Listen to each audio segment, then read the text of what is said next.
नमस्कार, कैसे हैं आप सब। उम्मीद करती हूँ आप सब लोग खुश और स्वस्थ होंगे। आप सबका मेरे चैनल में बहुत बहुत स्वागत है।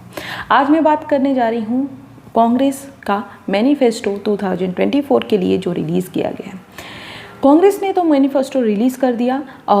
राहुल गांधी थे, मल्लिकार्जुन खड़गे थे, तमाम नेताएं जिन्होंने मैनिफेस्टो रिलीज़ किया है उसमें तमाम बातें लिखी गई है जो कांग्रेस का कहना है कि एक तरीके का न्याय पत्र भी है।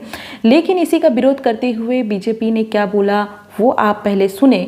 देश के प्रधानमंत्री नरेंद्र मोदी ने उसको मैनिफेस्टो को एक तरीके से मुस्लिम लीग की छाप बताते हुए बोला है कि ये पूरी तरीके से एक इस मैनिफेस्टो में मुस्लिम लीग की छाप है। पहले आप उस वीडियो को जरूर देखें।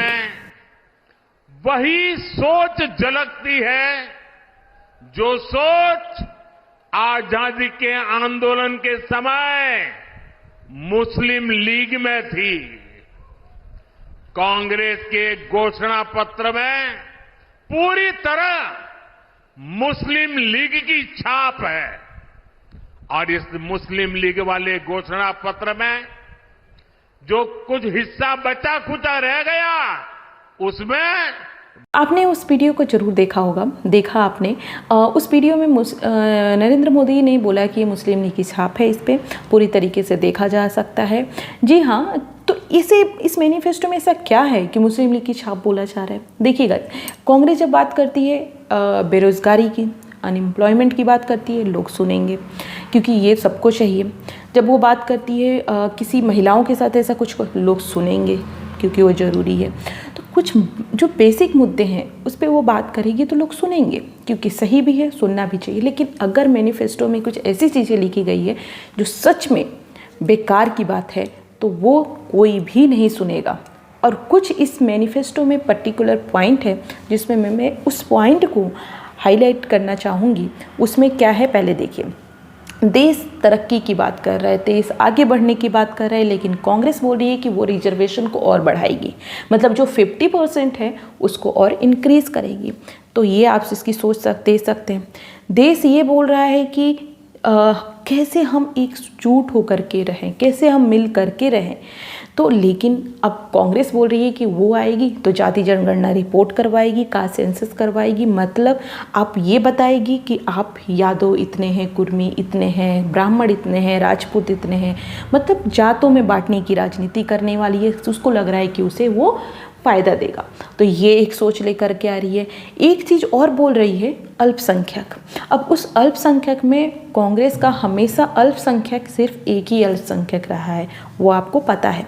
तो वो बोल रही है कि अल्पसंख्यक के खान पान रहन सहन को पूरी तरीके से छूट देगी। अब कौन सी अल्पसंख्यक है, आपको पता है कौन सी अल्पसंख्यक है। तो लेकिन तो ये ऐसी बेकार की बातें कर रही है। तो ये सारी चीज़ें जो बताती है कि कांग्रेस का मजबूरी है। कांग्रेस पूरी तरीके से एक बोलते हैं डरी हुई पार्टी बन गई है। कांग्रेस यहाँ तक डर गई है कि अभी रिसेंटली वायनाड में उसकी चुनावी रैली होती है और उस चुनावी रैली में वो अपना झंडा, अपनी जो चिन्ह है उसको वो नहीं लगाती है। क्यों? क्योंकि मुस्लिम लीग है, उसको बुरा ना लग जाए, उसका वोट ना कट जाए। तो ऐसी सोच हो गई है कि वो जब उत्तर में जाती है तो कुछ और रवैया, दक्षिण में जाती है कुछ और रवैया, पूरब में जाती है, पश्चिम में जाती है कुछ और रवैया। तो डर गई है कांग्रेस पूरी तरीके से। उसको लग रहा है कि ऐसा क्या अगर हो जाएगा तो हमारा वोट कट जाएगा। आपकी विचारधारा है, आप उस पर डटिक रहिए एकदम। आप अब कांग्रेस का ये हाल आ गया है कि वो रीजनल पार्टी से भी डरने लगी है। कांग्रेस ये भूल गई है कि वो नेशनल पार्टी है, लेकिन अब वो रीजनल पार्टी से भी डरने लगी है। वो ऐसा कुछ नहीं करना चाहती है कि उसका वोट कटे। तो ये अभी की राहुल गांधी की कांग्रेस है। ये राहुल गांधी, वेणुगोपाल जो उनके साथ साथ पीछे पीछे चलते हैं, उनकी कांग्रेस है। तो अगर यही रवैया रहा तो मुझे नहीं लगता कांग्रेस का कुछ भला होगा। आगे जाके उसको और डूबना है। अब इसी में देखिए, राहुल गांधी को अपनी सीट बचाए, कांग्रेस के बारे में नहीं सोचना है, सिर्फ अपनी सीट बचाना है।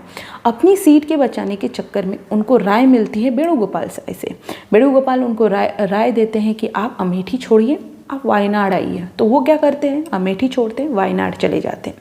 अब ये उनको समझ नहीं आ रहा है कि उनकी जो अमेठी है, अमेठी कई सालों से वहाँ पे चुनावी क्षेत्र रहा है और उत्तर प्रदेश का रहा है खासकर, तो इस चीज़ को वहाँ पे मुकाबला करें, डट के रहें।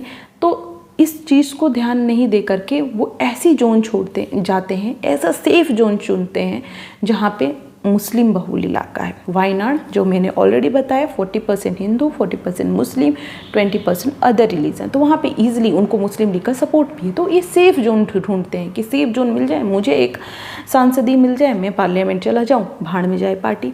तो आप अपने आप को सेफ रख के कांग्रेस को डुबा रहे हैं, ये कहाँ की राजनीति है भाई। तो ये चीज़ें सोचना, कांग्रेस को ऐसे न्याय पत्र के पीछे किसका, जो न्याय पत्र बोल रहे हैं उसके पीछे किसका हाथ है, वामपंथियों का हाथ है। तो अभी जो कांग्रेस है पूरी तरीके से वामपंथ की ओर जा रही है। अगर यही हाल हुआ तो कांग्रेस का बहुत बुरा हाल होने वाला है।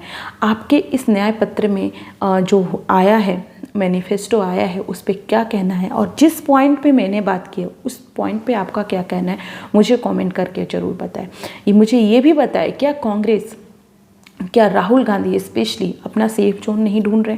आप वायनाड जाकर के वो अपने सेफ जोन नहीं रहना चाहते हैं?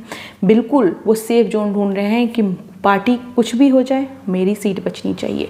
आपका क्या मानना है, मुझे इस बारे में बिल्कुल कमेंट करके बताएं और अपना भी राय दें, क्योंकि इससे अच्छा लगता है कि आप भी कुछ सोचें और इस पे अपनी भी राय ज़रूर दें। जाते जाते मैं राहुल गांधी ने अपने जो मैनिफेस्टो रिलीज़ किया है उसके बारे में वो क्या कह रहे हैं उसको भी आप ज़रूर देखें।